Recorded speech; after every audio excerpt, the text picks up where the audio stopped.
بسم اللہ الرحمن الرحیم۔ السلام علیکم بہن بھائیو، بیٹے بیٹے، ویلکم ٹو میرے چینل۔ آج کی ویڈیو کا عنوان ہے کہ مولا علی علیہ السلام کی شان۔ ابن زید بن ابو اوفا رضی اللہ عنہ سے روایت ہے کہ سرکار دو عالم صلی اللہ علیہ وسلم نے مولا علی علیہ السلام کو مخاطب کر کے فرمایا کہ اے علی، آپ اور میری بیٹی فاطمہ جنت میں میرے محل میں میرے ساتھ رہا کرو گے۔ سبحان اللہ، یہ شان ہے مولا علی کی۔ ایک اور حدیث سنیے گا کہ ایمان تازہ ہو جائے گا۔ آپ بتائیں کہ ہم جتنے مسلمان ہیں مشتاق کس بات کے ہیں؟ مشتاق کس کے بات کے ہیں؟ مشتاق کا مطلب ہوتا ہے شوقین، عاشق ہونا، شوقین رکھنا، شوق رکھنا۔ یہ کس بات کا آپ کا شوق ہے؟ طلبگار کس بات کے ہیں؟ کہ جنت مل جائے، یعنی یہی طلب ہے نا ہمیں کہ جنت مل جائے آخرت میں۔ کچھ عظیم شخصیات وہ ہیں کہ جن کی جنت مشتاق ہے، یعنی ہم تو وہ لوگ نا چاہتے ہیں کہ جنت مل جائے، مگر کچھ ایسے لوگ ہیں جن کو جنت چاہتی ہے۔ سبحان اللہ، ایسے لوگ بھی ہیں۔ سبحان اللہ، جنت ان کے انتظار میں ہے، جنت چاہتی ہے کہ مجھ میں آئے۔ یہ میں نہیں کہہ رہا ہوں، سرکار دو عالم صلی اللہ علیہ وسلم فرماتے ہیں کہ جنت 3 لوگوں کی مشتاق ہے۔ وہ عظیم لوگ 3 ہیں۔ کون ہیں وہ؟ ہمارے آقا صلی اللہ علیہ وسلم فرماتے ہیں کہ علی، یعنی حضرت علی رضی اللہ عنہ، حضرت عمار اور سلمان فارسی رضی اللہ عنہ۔ یہ وہ عظیم 3 ہستیاں ہیں جن کی جنت مشتاق ہے۔ مولا علی شیر خدا علیہ السلام، عمار بن یاسر اور حضرت سلمان فارسی رضی اللہ عنہ، یہ وہ خوش نصیب ہیں کہ جنت جن کا انتظار کر رہی ہے۔ اللہ نے تینوں ہستیوں کے صدقے سے ہمیں بھی بلا حساب جنت میں داخل فرمائے، آمین۔ حضرت علی بن ربیعہ اس واقعہ کے راوی ہیں کہ ایک مرتبہ مولا علی علیہ السلام سواری پر سوار ہوئے اور مجھے اپنے پیچھے بٹھا لیا سواری پر۔ یہ بھی ایک اتنی بڑی شخصیت کی عاجزی ہے کہ اپنے سے چھوٹے درجے والے کو اپنی سواری پر بٹھا لیں۔ کیا ہم اپنے ساتھ اپنی سواری پر اپنے ملازمین کو بٹھانا پسند کریں گے؟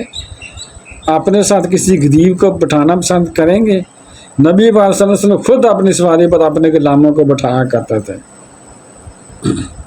مولا علی علیہ السلام کے بھی یہی انداز تھا، یہی طریقہ تھا۔ حضرت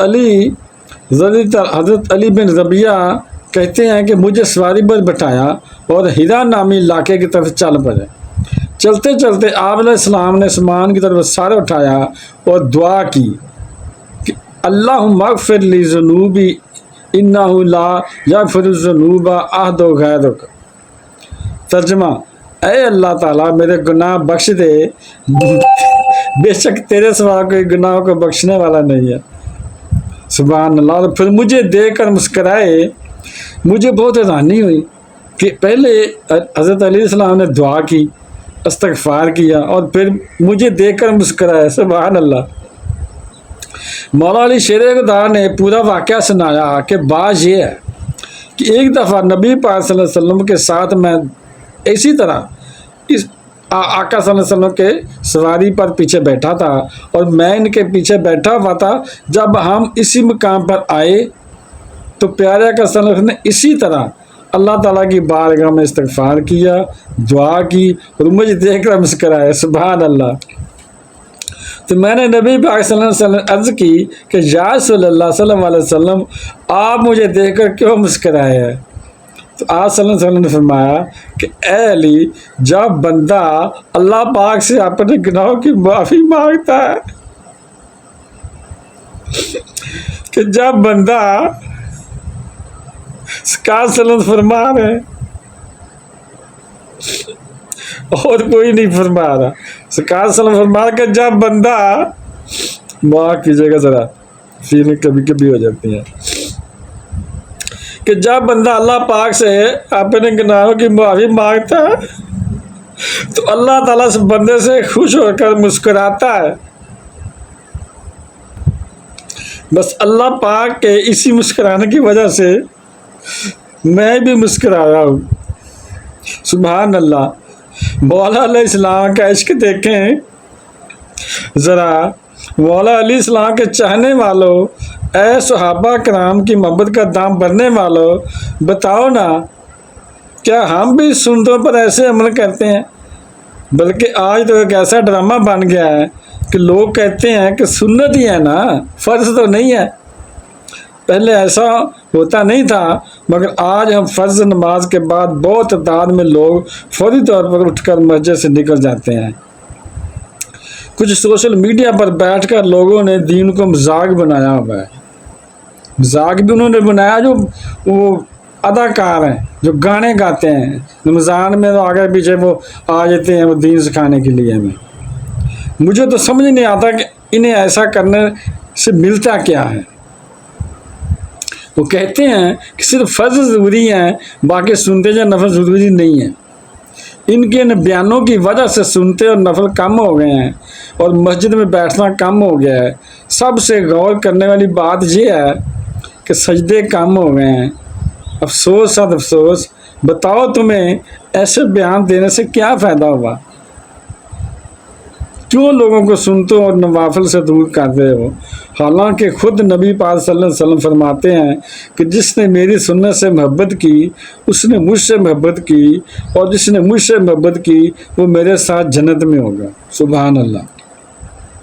اور جس نے میری سنت سے منہ موڑا تو اس نے مجھ سے منہ موڑا۔ سنت و آقا صلی اللہ علیہ وسلم کے ساتھ جنت میں جانے کا راستہ ہے۔ لوگ کہتے ہیں کہ مولانا صاحب سنت ہی ہے نا، فرض تو نہیں ہے نا۔ ہم جا رہے ہیں بھائی، کیوں جا رہے ہو؟ سنت پر بھی ہم نے ہی عمل کرنا ہے، ہم نے سنتوں کو زندہ کرنا ہے۔ کیا مولا علیہ السلام سے زیادہ نیکیاں تمہارے پاس؟ وہ تو ہیں ہی جنتی، مگر یہ سنت نہیں تھی گھوڑے پر بیٹھیں، اسی علاقے میں پہنچیں، اسی جگہ پر جا کر ویسے ہی دعا کریں، استغفار کریں اور ویسے ہی مسکرائیں۔ یہ تو کوئی واقعہ تھا، مگر سنتوں کے علاوہ صحابہ کرام رضی اللہ تو ایسے بھی کیا کرتے تھے کہ پیارے آقا صلی اللہ علیہ وسلم نے جیسے جیسے کوئی کام کیا تو ویسے ویسے صحابہ کرام رضی اللہ بھی کیا کرتے تھے۔ ویڈیو دیکھنے کا بہت شکریہ۔ اپنا بہت زیادہ خیال رکھیے گا۔